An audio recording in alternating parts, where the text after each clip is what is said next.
আল্লাহ রাব্বুল আলামিনের অশেষ মেহেরবানি, যিনি আমাদেরকে এই জুমার নামাজের পবিত্র ইবাদত পালনের জন্য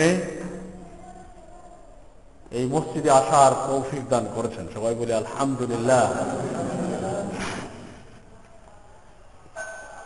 আলহামদুলিল্লাহ এমন একটি শব্দ যা আকাশ ও পৃথিবীর সর্বত্র গুঞ্জনরত। আমরা যদি ভাবি যে আলহামদুলিল্লাহ শুধু আমরাই বলে যাচ্ছি, এটা ভুল। ওয়ালাহুল হামদু ফিস সামাওয়াতি ওয়াল আরদ। এই পৃথিবীর সকল কিছু, মহাকাশ সমূহের সকল কিছু আল্লাহ রাব্বুল আলামিনের প্রশংসায় নিয়োজিত, এবং তারা বলে যাচ্ছে আলহামদুলিল্লাহ। আল্লাহ তাআলা আমাদের জন্যে অদৃশ্যমান, দেখা যাচ্ছে না, সেই সকল কিছুরই আল্লাহ রাব্বুল আলামিনের প্রশংসা করার মতো অনুভূতি, যোগ্যতা আছে। এই জন্য আল্লাহ বলেছেন ওয়ালাহুল হামদু ফিস সামাওয়াতি ওয়াল আরদ, তার প্রশংসা আকাশ ও পৃথিবীতে। আমরা আবার বলি আলহামদুলিল্লাহ। আজকে আমি একটি আয়াত তেলাওয়াত করেছি, ওয়ালাল আখিরাতু খায়রুল লাকা মিনাল উলা। এই আয়াতের আলোকে কিছু বলার চেষ্টা করব ইনশাআল্লাহ। এই আয়াতের আক্ষরিক অর্থ হচ্ছে নিশ্চয়ই আখিরাত তোমার জন্য এই দুনিয়ার চেয়ে উত্তম, নিশ্চয়ই পরকাল ইহকালের চেয়ে আখিরাতই হলো উত্তম। এই দুনিয়া, আমরা যার চাকচিক্যের মধ্যে আছি, যার মায়াজাল আমাদেরকে আকৃষ্ট করে আছে, যার মধ্যে আমরা ডুবন্ত আছি, হাবুডুবু খাচ্ছি, এই দুনিয়া উত্তম নয়, আখিরাত হচ্ছে উত্তম। দুনিয়ার ভিতরে আমাদের থাকতে হয়, যাপন করতে হয় একটি জীবন। আল্লাহ তাআলা আমাদেরকে রেখেছেন সেই হিসাবে, পরীক্ষা স্থল হিসাবে এখানে রেখেছেন আমাদেরকে। এই পরীক্ষা দিয়ে মূল জায়গা, যেখানে আমাদেরকে অনন্তকাল, অনন্ত জীবন, যে জীবনের কোনো শেষ নেই, শুরু হবে কিন্তু শেষ নেই, এটাকে বলা হয় অনন্ত, যার অন্ত নেই। অনন্ত জীবন যেখানে থাকতে হবে, সেটাই হলো আসল জীবন। আর এই দুনিয়ার জীবনটা হচ্ছে নকল।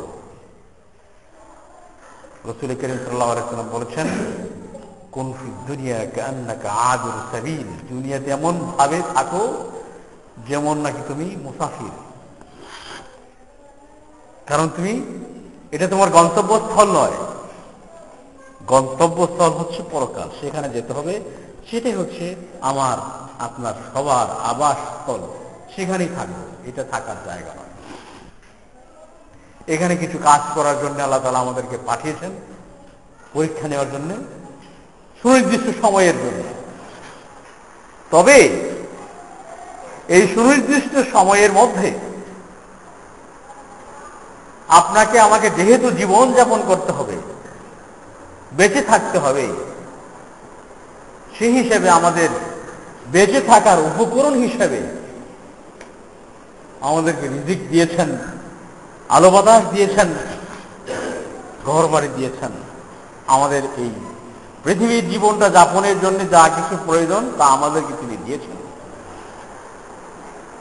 এই জিনিসগুলো হচ্ছে আমাদের জীবন যাপনের মাধ্যম। আমরা কিভাবে এখানে থাকবো, জীবন যাপনে খেতে হবে, খাবার দিয়েছেন। অক্সিজেন লাগবে, তিনি যেভাবে সৃষ্টি করেছেন সেভাবে আমাদের অক্সিজেন লাগে, অক্সিজেনের ব্যবস্থা করেছেন। সবখানেই অক্সিজেন পাওয়া যাচ্ছে। এবং আমাদের জিহ্বার স্বাদের জন্যে রকমারি ফল মূল দিয়েছেন। এরকম হলে হতো যে আমের মধ্যে যে ভিটামিনটা আমাদের প্রয়োজন, এক কোয়ালিটির আম হলে হতো, এক ধরনের স্বাদের আম হলে হতো, কিন্তু তিনি তা করেননি। তিনি আমাদের জিহ্বার স্বাদ মিটানোর জন্যে শতে শতে ধরনের আম তিনি সৃষ্টি করেছেন, শতে শতে ধরনের স্বাদ দিয়ে তিনি সৃষ্টি করেছেন। এক একটা ডিজাইনের মধ্যে হওয়ার পার্থক্য আছে।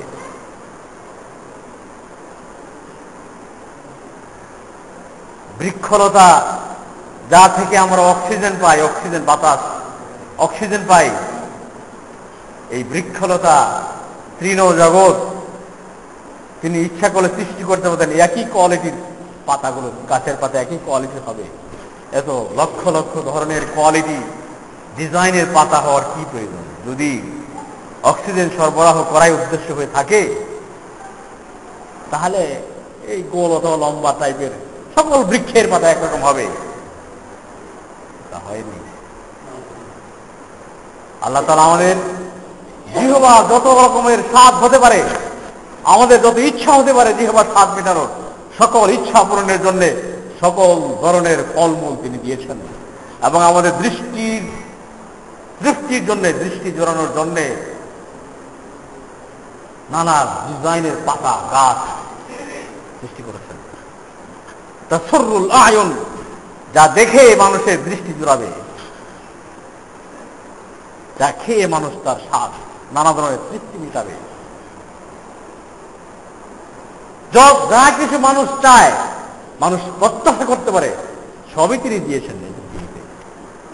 আপনি যদি একজনকে পাঠান, অথবা আরো একটা কাছের উদাহরণ নেই, আমাদের বাংলাদেশ সরকার বাংলাদেশের পক্ষ হয়ে কাজ করার জন্য বিভিন্ন দেশে অ্যাম্বাসেডর পাঠান। অ্যাম্বাসেডর, আমেরিকাতে বাংলাদেশের অ্যাম্বাসেডর আছে, রাষ্ট্রদূত, যিনি আমেরিকা থেকে বাংলাদেশে কাজ করবেন। এটা হচ্ছে নিয়ম। এই রাষ্ট্রদূত সাহেব আমেরিকা থাকবেন, কিছু দায় দায়িত্ব তিনি পালন করবেন। দায় দায়িত্ব পালন শেষে তিনি আবার দেশে চলে আসবেন। যখন ওনার চাকরির মেয়াদ শেষ হয়ে যাবে, দেশে চলে আসবেন। ওখানে ওনার আমেরিকার নাগরিকত্ব নেওয়ার জন্য পাঠানো হয়নি, আজীবন থাকার জন্যও পাঠানো হয়নি। 5 বছর, আবার রিনিউ হলে আবার 5 বছর। ওখানে ওনার থাকার জন্য একটা বাড়ির দরকার। বাড়ির ব্যবস্থা সরকার হয়তো ভাড়া দেবে, না নিজস্ব বাড়ি দিবে যে এখানে থাকবেন, এবং বাড়ির মধ্যে যে আসবাবপত্র দরকার সেগুলো সবই আছে ওখানে। অর্থাৎ আমেরিকা থেকে আমার এই দেশের প্রতিনিধিত্ব করার জন্য, বাংলাদেশের পক্ষে কাজ করার জন্য যা যা প্রয়োজন পড়ে, যে গাড়ি দরকার হবে এখান থেকে এখানে যাওয়ার জন্য, যোগাযোগ করার জন্য গাড়ি দিলাম যান। কিন্তু এই অ্যাম্বাসেডর সাহেব যখন আমেরিকাতে যাবেন, তিনি গিয়ে যদি মনে করেন যে এই বাড়ির মধ্যে যে সমস্ত আসবাবপত্র আছে এগুলি হচ্ছে উদ্দেশ্য আমেরিকায় যাওয়ার, এগুলো আরো কেমনে বেশি করে উপার্জন করা যায়, গাড়িতে একটা দিয়ে সরকার আরেকটা সুন্দর গাড়ি, কারণ গাড়িটা টার্গেট, এই গাড়িটা টার্গেট, এবং এই বাড়ি এবং বাড়ির আশপাশে টার্গেট, এটাই হলো সবকিছু। উনি বাংলাদেশ সরকারের কি করণীয় না করণীয়, ওখানে গিয়ে কি করতে হবে না করতে হবে সব ভুলে গিয়ে উনি এই বাড়িটা নিয়েই ব্যস্ত। এটা কষা মাজা করেন, গাড়িটাকে সকালে ধন, বিকালে ধন, আবার নতুন গাড়ি কিনেন, এই গাড়ি বাড়ি এগুলো নিয়ে ব্যস্ত হয়ে পড়েছে। যখন সরকার রিপোর্ট তলব করবে, উনি কি বলতে পারবেন যে আমি তো ভেবেছি যে এই বাড়িটাই হলো আমেরিকা, এই বাড়িতে থাকবো, এই টার্গেটে আপনি পাঠিয়েছেন, এই গাড়িটা নিয়ে আমি নানা দিকে যাবো, এমনি এনজয় করবো, চলাচল করবো, এই তো সুন্দর বাসন কোসন এগুলো তো খাবো নানা ধরো, এই জন্য মনে হয় পাঠিয়েছেন। যদি এরকম উত্তর দেয় তাহলে ওনাকে কি অ্যাম্বাসেডর হিসেবে রাখা হবে? রাখা হবে না, দেখে পাঠানো হচ্ছে না, চলে আসেন। আমি বাংলাদেশের পক্ষ হয়ে কাজ করতে আপনাকে পারি, অনেক দায় দায়িত্ব দিয়ে পাঠিয়েছিলাম, যেহেতু আপনাকে সেখানে থাকতে হবে এই দায়িত্ব পালনের জন্যে, এই জন্য এই আসবাবপত্রগুলো আপনাকে সরবরাহ করেছি। আপনি মনে করেছেন এই আসবাবপত্রগুলোই হচ্ছে উদ্দেশ্য, আপনি ভুল করেছেন। জরিমানা ধরবে যে আপনি এতদিন সরকারের টাকা পয়সা নষ্ট করেছেন, জরিমানা। অনুরূপ ভাবে আল্লাহ তাআলা আমাদেরকে পাঠিয়েছেন এই পৃথিবীতে, সুনির্দিষ্ট সময় আমাদেরকে এখানে থাকতে হবে। থাকার জন্য কি কি দরকার? থাকার জন্য বাড়িঘর দরকার আছে, খাবার দাবার দরকার আছে, অক্সিজেন দরকার আছে, নানা ধরনের ফলমূল, এগুলো সে ইচ্ছা করবে খাইতে, সব দিলাম। এখন যদি কেউ মনে করে যে এই সমস্ত বিষয় এগুলো আরো বেশি করে উপার্জন করা, আরো বেশি করে এনজয় করা, এটাই টার্গেট, তাহলে মারাত্মক ধরনের ভুল হবে, সাংঘাতিক ভুল হবে। এই সমস্ত হচ্ছে এই পৃথিবীর জীবনটা যাপন করার জন্য উপকরণ। আর এই উপকরণগুলো আপনার যদি আপনার জীবন জীবিকা চলে এই পরিমাণে আপনার কাছে চলে আসে, তাহলেই যথেষ্ট। এটাকে বলা হয় প্রয়োজন মোতাবেক আপনার কাছে আছে। আর কাফাফ বা লাইসুল কাফাফ, যতটুকু হলে কারোর কাছে হাত পাততে হয় না। আপনি ইবাদত বন্দেগী, যেটা মূল টার্গেট, আল্লাহ যে কারণে আপনাকে আমাকে সৃষ্টি করেছেন, ওমা খালাকতুল জিন্না ওয়াল ইনসা ইল্লা লিয়াবুদুন, মানুষ এবং জিনকে আমি সৃষ্টি করিনি কিন্তু একমাত্র কেবল আমার ইবাদতের জন্য, যেটা হচ্ছে মূল টার্গেট। যতটুকু খেলে, যতটুকু পান করলে ইবাদত করার প্রতি শক্তি পাওয়া যায়, শরীরটাকে চালানো যায়, রুকু সিজদা করা যায়, তাসবিহ তাহলিল করা যায়, ইবাদত করার মতো শক্তি সামর্থ্য অর্জন হয়, অতটুকু পরিমাণ খাওয়া পড়া হলেই হবে। যতটুকু পরিমাণ খাবার খেলে, পান করলে আপনি হাঁটাচলা করতে পারেন, হালাল রিজিক অন্বেষণ করে ইবাদতের প্রতি আবারও আপনি শক্তি সঞ্চয় করতে পারেন, অতটুকু খাবারই যথেষ্ট। এর বেশি হলেই সেটাকে বলা হয় ইসরাফ, তাবযীর, অপচয় করা। এবং এই তাবযীর, অপচয় করা হচ্ছে ইন্নাল মুবাযযিরিনা কানু ইখওয়ানা শায়াতিন, শয়তানের ভাই। কারণ সে তার উদ্দেশ্য থেকে বিচ্যুত হয়ে সে মনে করেছে তার জিহবার লালসা, পেটের লালসা পূরণ করাই তার এখানে টার্গেট। এই জন্যই তাকে এখানে পাঠানো হয়েছে। সে তার টার্গেট থেকে, উদ্দেশ্য ভুলে গিয়ে নানা পথে সে পরিচালিত হচ্ছে।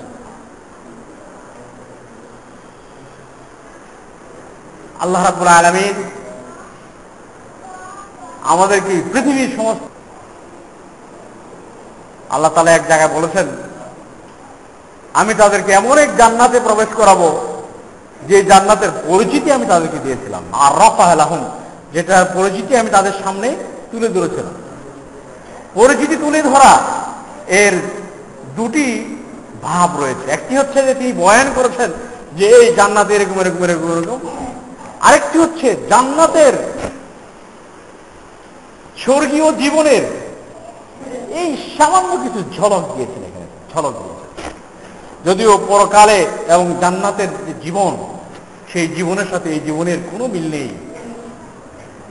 ফিহা মা লা আইনুন রাআত, আমরা জীবনে যা কিছু দেখেছি চোখে, সকল কিছুকে ছাপিয়ে জান্নাত হবে সুন্দরতম। জান্নাত হবে মানুষ যা কোনোদিন দেখেনি সেরকম। যা দেখেছে মানুষে, বাংলাদেশে হোক, আমেরিকায় হোক, এই যুগে হোক, সেই অতীতে হোক, অথবা ভবিষ্যতে, মানুষ যা দেখেছে, দেখতে পারে, সৌন্দর্য, সকল সৌন্দর্যকে ছাপিয়ে হবে জান্নাতের সকল কিছু বিষয়ের, জিনিসের সৌন্দর্য। ফিহা মা লা আইনুন রাআত, কেউ কোনোদিন দেখে নাই। কি ধরনের সৌন্দর্য ওখানে আছে, পৃথিবীতে থেকে সেই সৌন্দর্য দেখা সম্ভব নয়। হৌরের কথা বলা হয়, হাদিসের মধ্যে আছে যে লাউ আন্না ইমরাআতান মিনাল জান্নাতি ইত্তালাআত আলাল আরদ লামালাআতহা নূরা, জান্নাতের কোন নারী যদি একটু উকি দিয়ে শুধু পৃথিবীর দিকে একটু উকি দিয়ে একটু দেখার চেষ্টা করে, উকি দিয়ে, লামালাআতহা নূরা, সমস্ত পৃথিবীকে আলোতে আলোকিত করে ফেলত। সেরকম নারী কেউ কোনোদিন দেখেছে?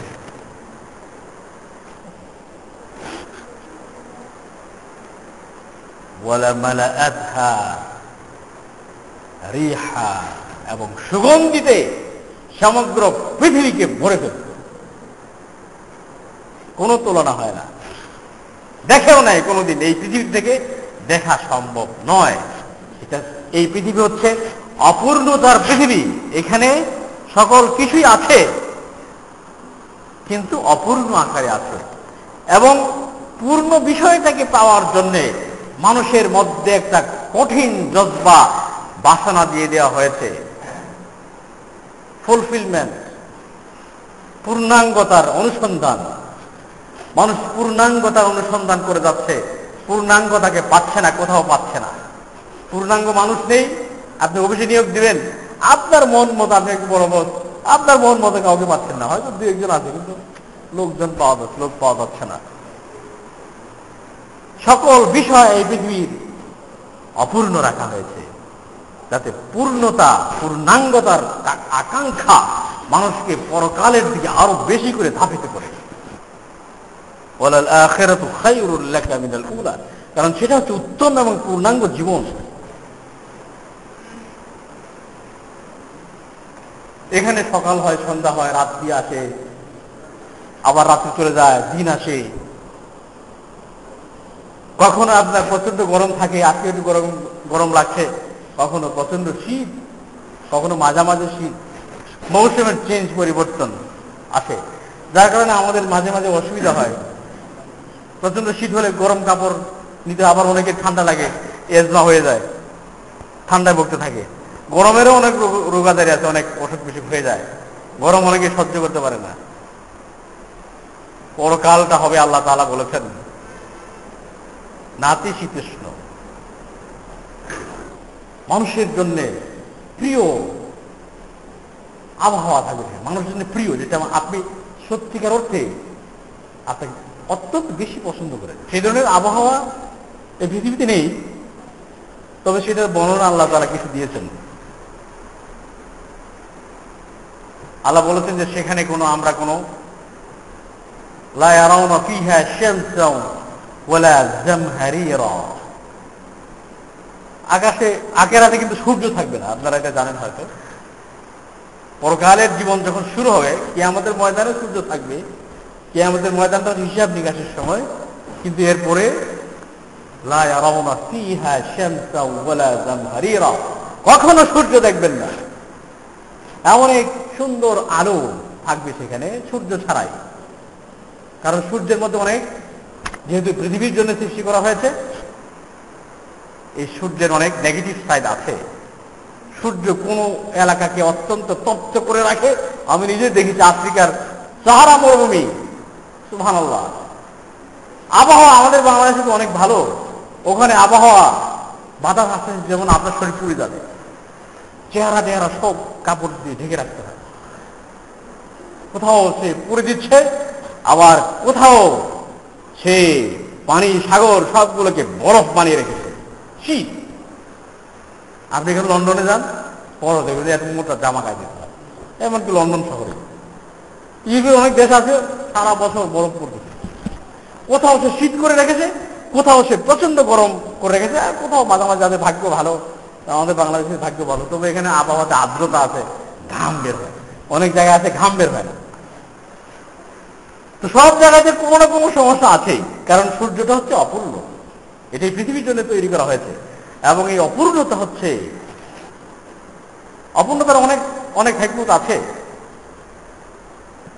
অপূর্ণতার অনেক হিকমত আছে। একটা হচ্ছে পূর্ণতার দিকে মানুষ প্রত্যাশী হবে, যে পূর্ণতা কোথায় পাওয়া যায়। যেখানে এখন তো কৃত্রিমভাবে শুধু ঘরটাকে এসি লাগাই, গাড়িতে এসি লাগাই, সবখানে এসি থাকবে, মানে সব আবহাওয়া নাতিশীতোষ্ণ থাকবে। শুধু এরকম না যে গাড়ি থেকে বেরোন, গাড়ির ভিতরে ঠিক আছে, সৌদি আরবে আপনারা যারা থেকেছেন বা দেখেছেন, গাড়ির ভিতরে ঠিক আছে এসি লাগিয়ে আপনি চলতেছেন, গাড়ির থেকে আপনি শুধু অফিসে যাবেন, এই রাস্তাটুকু আপনাকে একেবারে প্রচন্ড গরমে বিশাল ধাক্কা দিবে। আপনি সেটা দেন না, গাড়িতে থাক এসি, রাস্তাটাও এসি থাকবে, সব কিছু যেখানে যাচ্ছে সেখানে এসি, মাথা। এরকম আবহাওয়া আমরা চাই। আল্লাহ বলেছেন লা ইয়ারাউনা ফিহা শামসান, আখিরাতে এই সূর্যটাকেই শেষ করে দেওয়া হবে, সূর্য থাকবে না। কিয়ামতের ময়দান শেষ, সূর্য শেষ। ওয়ালা জামহারিরা, যেহেতু সূর্য নাই, আর এই শীত, বরফ, গরম, ঠান্ডা, এগুলো তো সূর্যকে ঘুরিয়ে নানা কায়দায় আল্লাহ তাআলা ঠিক করেছেন। সূর্য বরফ দিতেছে, করতেছে, সেখানে সূর্যই থাকবে না। জামহারি মনে হয়, জামহারি বলা সিদ্ধাতুল বুরুদা, সিদ্ধাতুল বারদ, প্রচন্ড ঠান্ডাকে বলা হয় জামহারি। সূর্য থাকবে না, সূর্যের তাপ থাকবে না, এবং সেখানে ঠান্ডা থাকবে না। এমন এক সুন্দর পরিবেশ থাকবে, এমনকি আপনার গাছের ছায়া। এখানে পৃথিবীতে গাছের ছায়া বসেন, সূর্য তো ঘুরতেছে, পৃথিবী ঘুরতেছে, সূর্য মেঘারও ঘুরতেছে, তো আপনি কতক্ষণ পরে আবার ছায়া চেঞ্জ করে ওই পাশে যেতে হবে। আবার ছায়া আপনি বসেছেন, সেখানে আপনার গরম বাতাস লাগতেছে, আবার ধুলো বালো আসতেছে, ছায়া শেষ হয়ে যাচ্ছে। পরকালের ব্যাপারে আল্লাহ বলেছেন ওয়াজিল্লান যলিলা, জিল্লান যলিলা। আযিল্লুল যলিল, আযিল্লুল ওয়াফির, একেবারে প্রবল এবং অ্যাভেইলেবল ছায়া, যেটা শেষ হবার না, ছায়া শেষ হবে না। কারণ সূর্য তো ছায়াকে দেখছি ঘুরায় পৃথিবীতে, পৃথিবী ঘুরতেছে সূর্যের কারণে, এটাই হচ্ছে। আখিরাতে ছায়া হবে স্থির ছায়া, ওয়াজিল্লান যলিলা। এবং এরকম না যে একদিকে যাচ্ছে, একদিকে যায় কি কারণে, সূর্যের আপনার একদিকে যাচ্ছে, সেখানে এরকম হবে না, ছায়া, ওয়াজিল্লান যলিলা। এবং এই ছায়ার কথা আল্লাহ তাআলা, কারণ ছায়া, মানুষ ছায়া, আপনারা যখন রোদের ভিতরে যাবেন, ঘরের ভিতরে তো আমরা এখন ঘর কোণে হয়ে ঘরের ভিতরে বেশি থাকি, আসলে সৃষ্টি করা হয়েছে বাইরে থাকার জন্য। আপনি যখন বাইরে থাকবেন, খেতে খামারে থাকবেন, রৌদ্র যখন প্রচন্ড আকার ধারণ করবে, তখন চাইবেন যে একটু ছায়াতে গিয়ে একটু বসি, এবং ছায়াটা একটু ভালো হোক, আরামদায়ক হোক। কিন্তু আরামদায়ক ছায়া পাওয়া খুব কঠিন, হয়তো কোনো মৌসুমে আছে, আবার চলে যায়। এটাকে বলা হয়েছে আযিল্লুল যলিল, জিল্লান যলিলা। এবং আখিরাতে আমরা তো এখানে আমাদেরকে খাবার, আমাদের পেটের চাহিদা পূরণের জন্য আল্লাহ তাআলা সিস্টেম করে দিয়েছেন যে আমাদেরকে খাবার সংগ্রহের জন্য দৌড়াতে হবে, খাবার খেতে হয়। খাবার ব্যবস্থা তিনি করেছেন এবং খাবার সংগ্রহের জন্য চেষ্টা করতে বলেছে। এটাও একটা পরীক্ষার প্রশ্ন, হালাল ভাবে খাবার অন্বেষণ করি না হারাম ভাবে আমি অন্যের পয়সা হাতিয়ে নিয়ে আমার যে জৈবিক চাহিদা সেটা পূরণ করার চেষ্টা করি, কোনটা করি? এটা বড় একটা প্রশ্ন, হালাল রিজিকের অন্বেষণ করা। কিন্তু যদি আপনার ধরুন, আপনার যদি না খেতে হতো, আপনার যদি কখনো ক্ষুধা লাগতো না, ক্ষুধা লাগবে না, ক্ষুধা যদি না লাগতো কারো, তাহলে 99% মানুষ চাকরি বাকরি কিছুই করতো না। ক্ষুধা যদি না লাগতো, খাবার যদি খেতে না হতো, তাহলে চাকরি বাকরি করাটা কঠিন, শ্রম দেওয়া এটা সবার জন্যই কঠিন। মানুষের মন মানুষদের এরকম বসে বসে খেতে চায়। ক্ষুধা, একদিন না খেয়ে থাকবেন, দ্বিতীয় দিন আর পারবেন না। আপনার ক্ষুধা নিবারণের জন্য দেখবেন যে আপনি কি কাজ পাওয়া যায়, যে কোনো কাজ পেলেই হলো, কাজ করে যাচ্ছে মানুষ। এই ক্ষুধার জন্য আমরা কাজ করে যাচ্ছি। আখিরাতে এই ক্ষুধা থাকবে না। আল্লাহ তাজুআ ফিহা, তোমরা সেখানে ক্ষুধার্ত হবে না, সেখানে পিপাসা লাগে আমাদের, আপনাদের পিপাসা সবারই লাগে, পিপাসা আমার একবার লেগেছিল, যে কারণে রাসূল করিম সাল্লাল্লাহু আলাইহি ওয়াসাল্লাম বলেছেন আফদালুস সাদাকাতি সাকিউল মা, সর্বোত্তম সাদাকা হচ্ছে পানি পান করানো। যেসব দেশে মিঠা পানি পাওয়া যায় না, মিষ্টি পানি, আমাদের দেশে আলহামদুলিল্লাহ পৃথিবীর 1 নম্বর দেশ বলা যায় পানির ক্ষেত্রে। পানি আপনি মাটি খুললেই মিষ্টি পানি পাচ্ছেন। আমি লিবিয়াতে ছিলাম 12 বছর, মিষ্টি পানি পাওয়া যায়, মিষ্টি পানি নাই। মিষ্টি পানি বহু দূর দূরান্ত থেকে আনতে হয়। আবার যদি এরকম হয়, আমরা এরকম করেছি, অনেকক্ষণ তালাচ্ছি, ওখানে গিয়ে যাই, ওখানে শেষ পানি, ওখানে নষ্ট, কল নষ্ট। মিষ্টি পানি, লবণাক্ত পানি, মিষ্টি পানি। আবার সৌদি আরবে আপনাদের থেকে থাকেন, সৌদি আরবে বা এইসব গরম অত্যন্ত বেশি, কতক্ষণ পরে পানি খেতে হয়। যদি আপনার পানি ফুরিয়ে যায়, আমি একবার হজে গিয়ে আমার পানি ফুরিয়ে গিয়েছিল, পানি ফুরিয়ে যায়, আর বেশি পয়সা ছিল না হাতে, পকেটে যেতে হবে, গাড়ি ভাড়া দিতে হবে। তা আমি কয়েকটা দোকানে গেলাম, পানি পিপাসা এমন লেগেছে, মুখ ফেটে যাচ্ছে। কয়েক দোকানে গেলাম, তাদের কাছে পানি অল্প অল্প, বলতে ভাই আমাদের খাবার পানিটা, পানি আর পেলাম না। এত কঠিন ভাবে পিপাসা তৃষ্ণা লাগে মানুষের। ওই সময় আমি রসুল করিম সাল্লাল্লাহু আলাইহি ওয়াসাল্লামের হাদিসটা ভালো করে বুঝলাম। রসুল বলেছেন, আফদল সাদাকা সাকিউল মা, পানি পান করানো সর্বোত্তম সাদাকা। এটা বাংলাদেশে আমরা বুঝবো না, অবশ্যই বাংলাদেশের প্রেক্ষাপটে এটা আমরা বুঝবো না, পানি আমাদের এখানে অ্যাভেলেবল। কিন্তু ম্যাক্সিমাম দেশে দেখবেন পানির যে কি অভাব। আপনি যদি মিষ্টি পানি দেন কাউকে, কত খুশি হবে। আর এই মরুভূমিগুলোতে সুবহানাল্লাহ, পানি হলো আসল। পানি অনেক কষ্ট করে নিয়ে যাচ্ছে, পানি শেষ হয়ে আরেকজনের কাছে একটু সামান্য দিবে, কারণ তাকে তো বেঁচে থাকতে হবে। আবার দেখেন আল্লাহ তাআলা উঠাতে ফিহা আনহারুম মিন মাইন গায়রি আসিন, এই পৃথিবীর পানি নষ্ট হয়ে যায়, ময়লা যুক্ত হয়ে যায়, কিন্তু আখিরাতের পানি যেটা আল্লাহ ব্যবস্থা করে রেখেছেন, গায়রু আসিন, কখনো তা নিটলতা হারাবে না, কখনো স্বচ্ছতা হারাবে না, কখনো পানির যে মূল গুণ সেটা হারাবে না, ময়লা যুক্ত হবে না, স্বচ্ছ গায়রি আসিন। সেজন্য আল্লাহ রাব্বুল আলামিনের অস্তিত্বে আমাদের সবাইকে গভীরভাবে বিশ্বাস করতে হবে, এবং এই পৃথিবীর জীবনটা একটা ক্ষণস্থায়ী জগৎ, থাকার জন্য নয়, থাকার জন্য পরকাল, এবং সেটা হচ্ছে সেই কিয়ামত আসছে নিঃসন্দেহ, সেখানে কোনো সন্দেহ নেই এর আগমনের মধ্যে। অতএব আমরা ভাই সেটার জন্য সবসময় চিন্তা ভাবনা করি, প্রস্তুতি নেই। এই দুনিয়ার পিছনে ঘুরে লাভ নেই, যতটুকু প্রয়োজন নেন, কিন্তু এর বেশি না। আপনার সকল শ্রম, মেধা, বুদ্ধি, প্ল্যান, পরিকল্পনা, স্বয়ং স্বপন দুনিয়ার পিছনে চলে যাবে, তাহলে এটা হচ্ছে মহা ব্যর্থতা। এই মহা ব্যর্থ হয়ে যেন আমরা কেউ এই পৃথিবীর জীবন থেকে আমাদের যেতে না হয়, তাহলে আমরা হবো, যেটা আল্লাহ বলেছেন ওয়াযালিকা হুয়াল খুসরানুল মুবিন, এটা হচ্ছে পরিষ্কার স্পষ্ট ব্যর্থতা। এই পরিষ্কার স্পষ্ট ব্যর্থতায় যেন আমরা নিপতিত না হই। আল্লাহ তাআলা আমাদের সবাইকে তৌফিক দান করেন। যারা